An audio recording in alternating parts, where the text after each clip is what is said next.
ప్రభుత్వం ప్రవేశపెట్టిన ప్రతి పథకం ప్రతి ఇంటికి ప్రతి గడపకు చేరువవుతున్న తరుణం లోపల ప్రతి ఒక్కరూ ప్రభుత్వం నుంచి మనకు వచ్చే ఏవైతే పథకాలు ఉన్నాయో మనం అర్హులమా కాదా అని చెప్పి తెలుసుకోవాలి.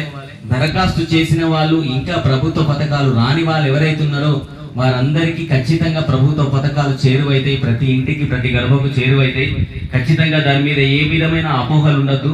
ఎందుకంటే ఈ సమగ్ర కుటుంబ సర్వే లోపల కూడా చేసేది కూడా అదే. ఎందుకంటే ఏ ఇంటికి కూడా ప్రభుత్వ లబ్ధి చేకూరిందా, వాస్తవం గృహజ్యోతి పథకం వస్తుందా, మహాలక్ష్మి పథకం వస్తుందా, వాళ్ళు ఏం అవసరం ఉంది వాళ్ళకనే విషయాలు తెలుసుకోవడానికే సమగ్ర కులగణన సర్వే చేపట్టేళ్ళు. మన చాలా మంది ఏంటంటే వేరే రకంగా అపోహలు పెట్టుకోదామా, వాళ్ళ అధికారులు వచ్చినప్పుడు ఖచ్చితంగా మన వివరాలు తెలియజేసినట్లయితే మనకు ప్రభుత్వం నుంచి వచ్చే లబ్ధి ఏదైనా కానీ మనకు చేకూరుతుంది. ఇంకొక విషయం ఏంటంటే వాస్తవంగా మీరందరూ మహిళా సంఘాలు చాలా మంది వడ్డీ లేని రుణాలు ₹1,00,000 వరకు తీసుకోవచ్చు. తీసుకున్న తర్వాత వాటిని మన అవసరాలకు దేనికో వాడుకొని మళ్ళీ తర్వాత కూడా వడ్డీ లేని రుణం మనం చెల్లించుకోవచ్చు. రైతు భరోసా కూడా దాని మీద కూడా అపోహలకు రైతు భరోసా వస్తుందా రాదా చాలా మంది ఎదురు చూస్తున్నారు రైతన్నలు. అది కూడా ఈ నిన్నటి నుంచి మనకు స్టార్ట్ అయింది. మనకు డిసెంబర్ 7 వరకు ఖచ్చితంగా ప్రతి అకౌంట్ లోపల ప్రతి రైతు అకౌంట్ లోపల సాగు భూమి చేసిన ప్రతి రైతు అకౌంట్ లోపల ఖచ్చితంగా ₹15,000 7,500 7,500 ఖచ్చితంగా ఇస్తారు. ఇంతకు ముందు కూడా మీ అందరికీ వ్యవసాయదారులు తెలుసు కావచ్చు. చాలా మంది ఏం చేయాలంటే వ్యవసాయ అధికారులు ఏం పంట వేస్తుండ్రు ఏంటిదనే ప్రతి వివరాలు అడిగిల్లా లేదా రైతాన్ని అడిగిల్లా ఏం పంట వేస్తున్నా అని చెప్పి. అలాగే సన్నవడ్లు వేసిన వాళ్లకు క్వింటాలకు 500 చొప్పున బోనస్ కూడా ఇచ్చింది ప్రభుత్వం, ఇస్తుంది. ఈ విషయాలు మీకు తెలియదు. ₹500 బోనస్ కూడా వస్తుంది క్వింటాలకు. అది సన్నవడ్లు వేసిన వాళ్ళకి ఖచ్చితంగా వస్తుంది. అంటే ప్రభుత్వం ఏం చేస్తుందంటే రైతు రాజ్యం, రైతుల యొక్క క్షేమాన్ని కోరుతుంది, ఆడబిడ్డల క్షేమాన్ని కోరుతుంది, పేదవాళ్ళ బతుకును కోరుతుంది. కాబట్టి ప్రతి ఒక్కరు ఈ విషయాలని గమనించండి. దీన్ని ఉద్దేశించి మా అశోక్ అన్న గలంలో ఒక పాట. కదిలిన సర్కారు సంక్షేమానికి స్వర్ణయుగం ఇది చూడవే మాయన్న, సంతోషాలు పంచందుకు కదిలిన సర్కారు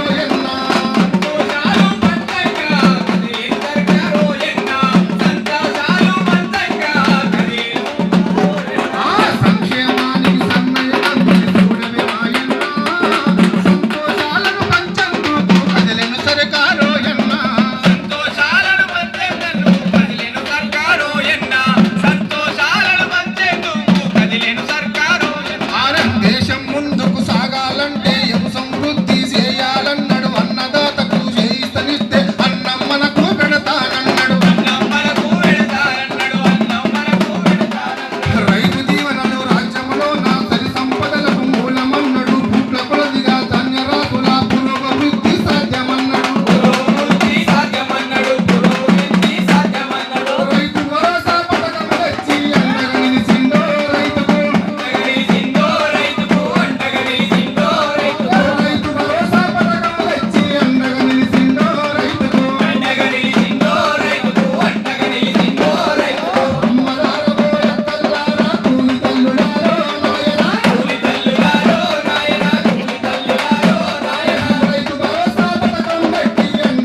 దాదాపుగా మీ అందరికి తెలియని విషయం ఇంకోటి ఏంటంటే, దాదాపుగా ప్రతి ఒక్క ఇంటి లోపల చదువుకున్న వ్యక్తి ఉన్నాడు. బీఈడీలు చేసి పీజీలు చేసి కూడా ఉద్యోగాలు రాని వాళ్లకు ఇప్పటి వరకు 50,000 ఉద్యోగాలు ప్రభుత్వం ఇచ్చింది. ఇంకా 1,00,000 ఉద్యోగాలు ఇవ్వడానికి ప్రభుత్వం ప్రణాళిక సిద్ధం చేసింది. చదువుకొని నిరుద్యోగంతో ఏమి తెలియని దిక్కుతోచని పరిస్థితి లోపల ఉన్న ప్రతి విద్యార్థి నిరాశ చెందాల్సిన అవసరం లేదు. ఇంకా 1,00,000 ఉద్యోగాలు వచ్చే అది ప్రణాళికను సిద్ధం చేసింది. కాబట్టి ప్రతి ఒక్కరి విషయాలను గమనించాలి. ఇంకొకటి ఏంటంటే, గల్ఫ్ బాధితులు ఎవరైతే ఉన్నారో వాళ్ళందరూ జీవితం చిన్న భిన్నమై దుబాయ్ మస్కట్ వెళ్ళి ఏజెంట్ చేతిలో మోసపోయి అక్కడ పని దొరకక అప్పులైన వాళ్ళు ఎవరైతున్నారో వాళ్ళ జీవితాల లోపల కొత్త వెలుగు రావాలనే ఉద్దేశంతో ప్రభుత్వం 5 లక్షల రూపాయలు వాళ్ళకు ఎక్స్గ్రేషియా అందిస్తుంది. 5 లక్షల రూపాయలు ప్రభుత్వం అది నిన్ననే ప్రవేశపెట్టింది. వేములవాడ లోపల ప్రారంభమైందమ్మా. ప్రతి ఇంటి లోపల అంటే దాదాపుగా మన గల్ఫ్ బాధితులు చాలా మంది ఉన్నారు. ప్రతి పల్లె లోపల గల్ఫ్కి వెళ్ళి తల్లిదండ్రులకు భార్య పిల్లలకు దూరంగా ఉండి అక్కడ పని దొరకక వాళ్ళ జీవితం చిన్న భిన్నమైన వాళ్ళు, కుటుంబాలు చెదిరిన కుటుంబాలు ఏవైతున్నాయో వాళ్ళందరికీ 5 లక్షల ఎక్స్గ్రేషియా ఇస్తుంది. ఈ విషయాన్ని గమనించండి. ఇంకొకటి ఏంటంటే, రైతు భరోసా అనేది ఇప్పటి నుంచి దాదాపుగా డిసెంబర్ 7 వరకు ప్రతి ఒక్క రైతు అకౌంట్ లోపల రైతు భరోసా పథకం పడుతుంది. రైతు భరోసా ఇంతకుముందు ప్రభుత్వం మనకు 10,000 ఇచ్చింది. ఈ ప్రభుత్వం 15,000 ఎకరాకు 15,000 2 దఫాలుగా ఒకసారి 7,500 ఒకసారి 7,500గా సంవత్సరానికి 15,000 రూపాయలు ఇస్తుంది. కాబట్టి ప్రభుత్వం ప్రతి ఒక్కరి విషయాలని గమనించుంది. ఇంకా మున్ముందు కూడా చాలా ప్రభుత్వ పథకాలు వస్తాయి. అవన్నీ మనందరికి చేరువయ్యే దిశ లోపల ప్రణాళిక సిద్ధం చేసి ప్రభుత్వం ఏం చేసిందంటే సమగ్ర కుటుంబ సర్వే చేస్తుంది. సమగ్ర కుటుంబ సర్వే చేసినప్పుడు ఖచ్చితంగా మనకు అధికారులు వచ్చినప్పుడు వాళ్ళకి సహకరించాలి. వాళ్ళు ఏం అడిగినా కానీ మనం చెప్పాలి. ఖచ్చితంగా వాళ్ళు అడుగుతారు, ఏంటిది మీకు ఆధార్ కార్డు ఉందా, రేషన్ కార్డు ఉందా, ప్రభుత్వం నుంచి ఏదైనా లబ్ధి చేకూరుతుందా, మీకు భూమి ఎంత ఉంది, ఈ వివరాలు అడుగుతారా. అడిగినప్పుడు ఖచ్చితంగా మనం చెప్పాల్సిన బాధ్యత మన మీద ఉంది. ఎందుకంటే ఇవన్నీ ఎందుకు చెప్పాలంటే రేపు పొద్దున ప్రభుత్వం నుంచి ఏదైనా లబ్ధి చేకూరేది మనకు రాకుండా ఉంటే ఖచ్చితంగా వస్తుంది.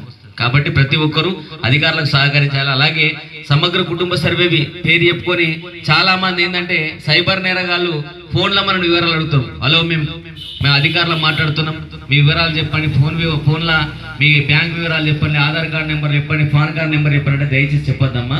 మన ఇంటికి వచ్చిన అధికారులకు మాత్రమే మన వివరాలు చెప్పాలి. మన కుటుంబ సర్వే లోపల పాల్గొని ప్రతి ఒక్కరికి వివరాలు చెప్పి ప్రభుత్వం నుంచి ఏ లబ్ధి అయితే కావాలనో అది తీసుకునే బాధ్యత మన అందరి మీద ఉందని చెప్పి తెలియజేస్తూ ఈ కార్యక్రమాన్ని ఉద్దేశించి తమ్ముడు అశోక్ గల్ఫ్ మంచి పాట విందాం. తెలంగాణ గడ్డ మీద ఓ సందా మామయో, ప్రజాపాలనొచ్చినాది ఓ సందా మామయో, ఇందిరమ్మ రాజ్యంలో ఓ సందా మామయో, రందులేని బతుకునిచ్చే ఓ సందా మామయో, ఇందిరమ్మ రాజ్యంలో ఓ సందా మామయో, రందులేని బతుకునిచ్చే ఓ సందా మామయో, సర్కారు జోడు జోడు సంక్షేమం తీరు జోడు, సర్కారు జోడు జోడు సంక్షేమం తీరు జోడు, రేవంతుని మాట జోడు పాలనలో మార్పు జోడు, తెలంగాణ రాష్ట్రంలో తిరుగులేని ప్రగతి నేడు తెలంగాణ, తెలంగాణ తెలంగాణ గడ్డ మీద ఓ సందా మామయో, ప్రజాపాలనొచ్చినది ఓ సందా మామయో, గడ్డ మీద ఓ సందా మామయో, ప్రజాపాలనొచ్చినది ఓ సందా మామయో, 6 గ్యారెంటీలతో అడుగులేసెనో, ఒక్కొక్కడి ఎందుకొచ్చి ముందుకొచ్చెనో, ఒక్కొక్కడి తీర్చగా ముందుకొచ్చెనో, ఒక్కొక్కడి తీర్చగా ముందుకొచ్చెనో, ఇచ్చిన మాట తప్పక చేసి చూపెనో, ప్రజల మనసు గెలిసినట్టి పాలనొచ్చెనో, ప్రజల మనసు గెలిసినట్టి పాలనొచ్చెనో, ప్రజల మనసు గెలిసినట్టి పాలనొచ్చెనో, అవినీతికి తావులేని అధికారం చూపంగా, అవినీతికి తావులేని అధికారం చూపంగా, అక్రమాలు చేసినట్టి దొంగలను ధర్మంగా, అక్రమాలు చేసినట్టి దొంగలను ధర్మంగా, అన్ని వర్గాల ప్రజల మనసు గెలిసినాదమ్మ తెలంగాణ, తెలంగాణ తెలంగాణ గడ్డ మీద ఓ సందా మామయో, ప్రజాపాలనొచ్చినాది వల సందా మామయో, తెలంగాణ గడ్డ మీద ఓ సందా మామయో, ప్రజాపాలనొచ్చినాది వల సందా మామయో, మహిళా ప్రగతిలకు లక్ష్యమంటది, ఉచిత బస్సు ప్రయాణము అమలు చేస్తది, ఉచిత బస్సు ప్రయాణము అమలు చేసేది, ఉచిత బస్సు ప్రయాణము అమలు చేసేను, పేదవాళ్ళ బతుకు భారం పేదవాళ్ళ బతుకు మార్చు పథకమచ్చెనో, 500కి గ్యాసు పంచుతున్నదో, 500కి గ్యాసు పంచుతున్నదో, 500కి గ్యాసు పంచుతున్నదో, పేదోడి చిరునవ్వు ప్రజాపాలనే ఇవ్వు, పేదోడి చిరునవ్వు ప్రజాపాలనే ఇవ్వు, పేదోడి చిరునవ్వు ప్రజా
ప్రజాపాలన విజయోత్సవాల్లో భాగంగా మన మాదాపూర్ గ్రామానికి రావడం జరిగింది.